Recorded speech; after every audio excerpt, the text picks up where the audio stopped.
Viewpoint.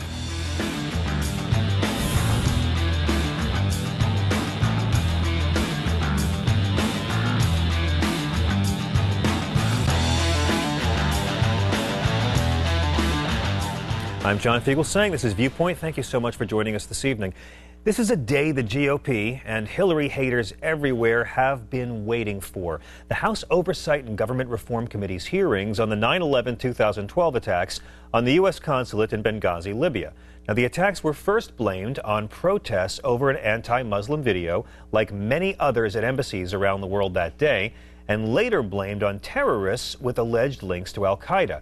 Of course, 4 Americans were killed, including 2 security contractors, a Foreign Service Information Officer, and Ambassador Christopher Stevens.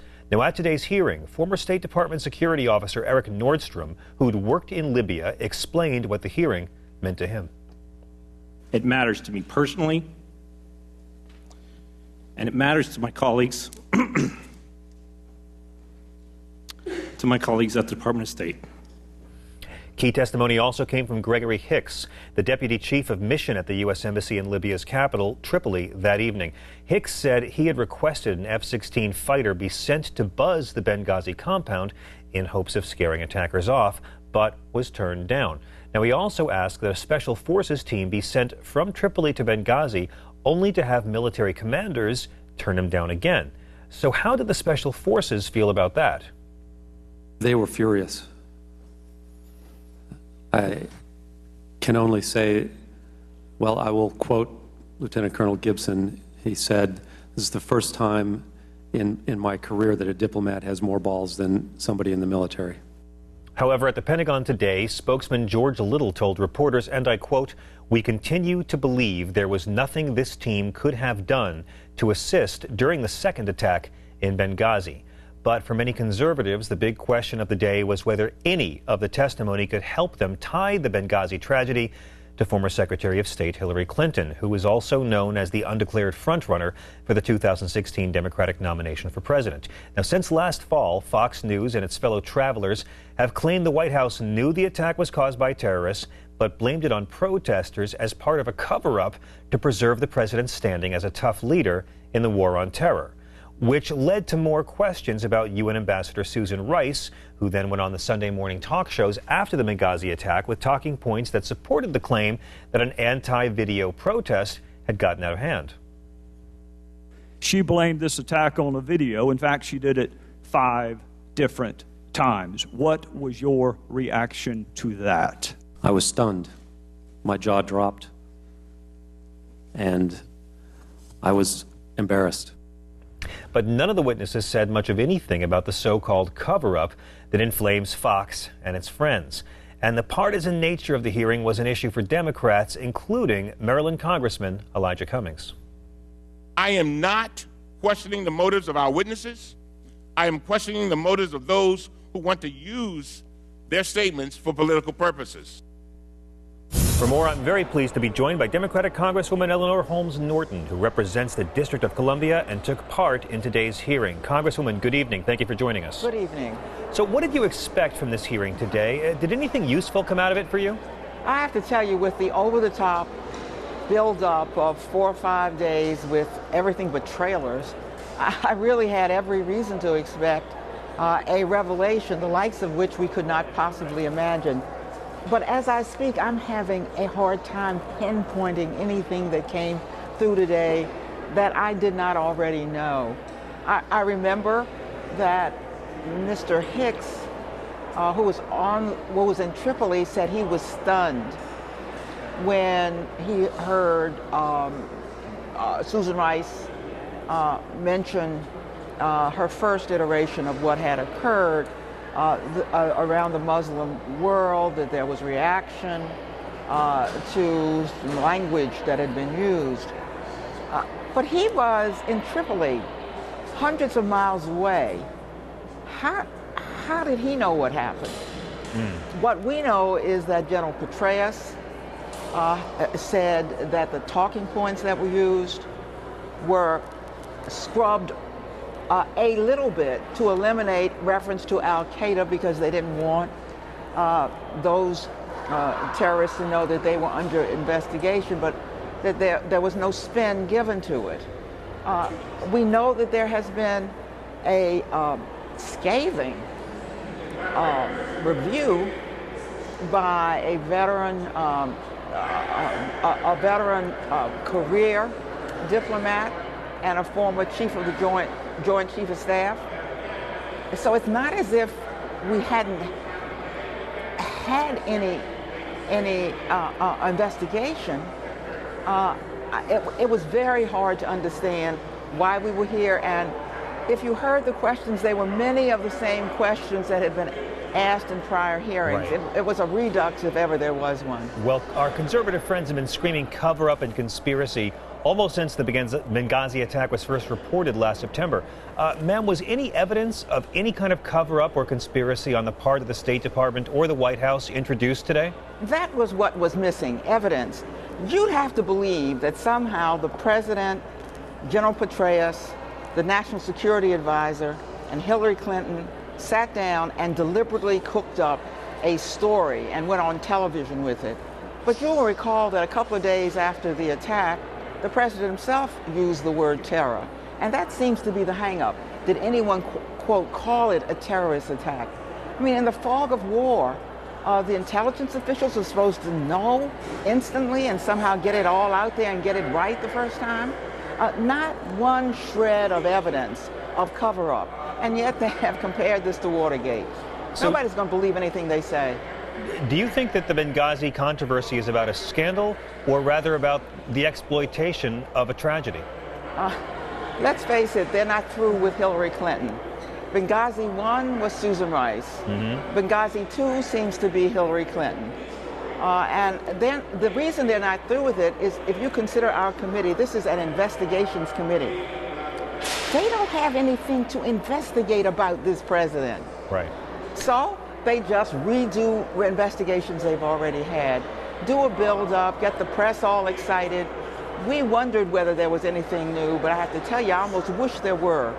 Because we wanted to get to the bottom of this. We agreed with the Pickering report.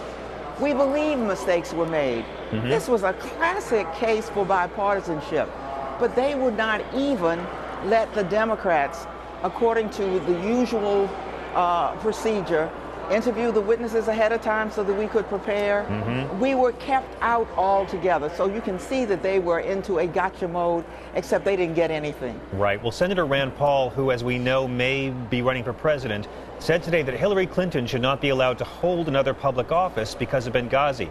Of course, she doesn't hold office now, so he's obviously referring to her future plans. How much of today's hearing do you really think had to do with damaging Secretary Clinton in the event she does decide to run? Is that what it's all about, ma'am?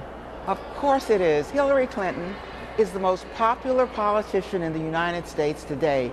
They are afraid to death that Hillary Clinton will get out here and run, and so they're trying early to injure her. But you know, the more you said Hillary Clinton in this hearing, I think the more people rallied to the Democrats, because Hillary Clinton has so much credibility. They haven't touched her. Representative Eleanor Holmes Norton, Democrat representing the District of Columbia. Many thanks to you, ma'am, for coming on Viewpoint this evening. Always a pleasure.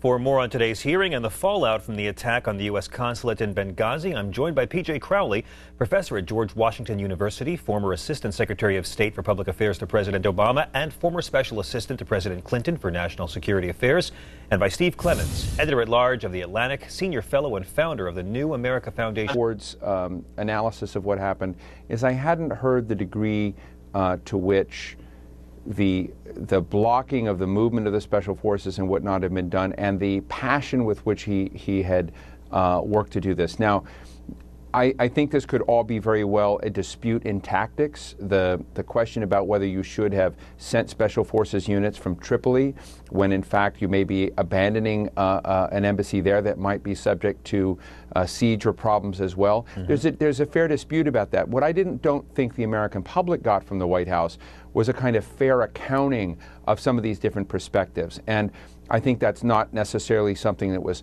a conscious decision by the White House, but I do think that the tendency to resist disclosure of information has fed the notion that there's a conspiracy here when they don't feel there is. But I learned a lot from Gregory Hicks that I didn't know today, And I think that people like John McCain and Lindsey Graham, who've been tenacious in driving this forward, kind of scored some points. And they scored some points with me because this should have been material and information that the White House should not have been afraid of, should have put out to the American public, and should have let it go where it goes. And that just didn't happen. Did you see anything to indicate a cover-up, as we've heard so often? I haven't seen anything to indicate a cover-up. There are now rumors and things that I don't want to speak to about the role of some State Department officials in possibly trying to get Mr. Hicks not to speak out. I do think that Gregory Hicks, who was one of the people that was interviewed in the Accountability Review Board process, has been very animated in his discussion and very, very forceful and compelling in his discussion today. And one wonders why there's this gap between what we thought we knew before from him and then the interviews that he's giving now to congressional investigators. And I think that gap is substantial. That doesn't necessarily mean there's a cover-up. I can't explain it, but I do believe that there's new information, new color, and new dimension to the question of what happened in Benghazi, this great tragedy. And I think that's something that people on the State Department and the Defense Department said. I've been fascinated by the DOD and State Department's affirmation of key parts of what Gregory Hicks laid out. Right. And if that is the case, that should have been acknowledged and put out before today. Well, PJ, let me ask you, how would you evaluate the way the White House has handled this issue? Do you think information was shaped by the president's political needs coming into the election, as some critics have claimed? I don't think so, but one has to acknowledge that Benghazi occurred, in the home stretch of the presidential campaign, and so it's been tinged with politics for the past 8 months. Part of the problem here is that when you say the word Benghazi, there are 10 different things that it might mean depending on how you're approaching the issue. I certainly do think that in terms of understanding the intelligence beforehand and what the United States understood to be the threat picture in Benghazi, very, very important. I always think that it's because 4 Americans died in Benghazi, going back through, was there anything that we could have done to affect the issues on the ground or affect the second attack, even if the first one came up suddenly. Those are important questions to ask, whether it's because we lost 4 people in Benghazi or 4,000 people in Iraq. So there are very legitimate aspects, and as Steve said, there's still things we don't know, including the results of the FBI investigation about who did it and why. So these are some of these things are quite legitimate. But as Steve suggested, we can agree to disagree on certain elements. I see no evidence of a cover-up. Well, Steve, were any of your questions about this incident put to rest from today's testimony? Could anything have been done that could have saved the lives of Ambassador Stevens and the other Americans?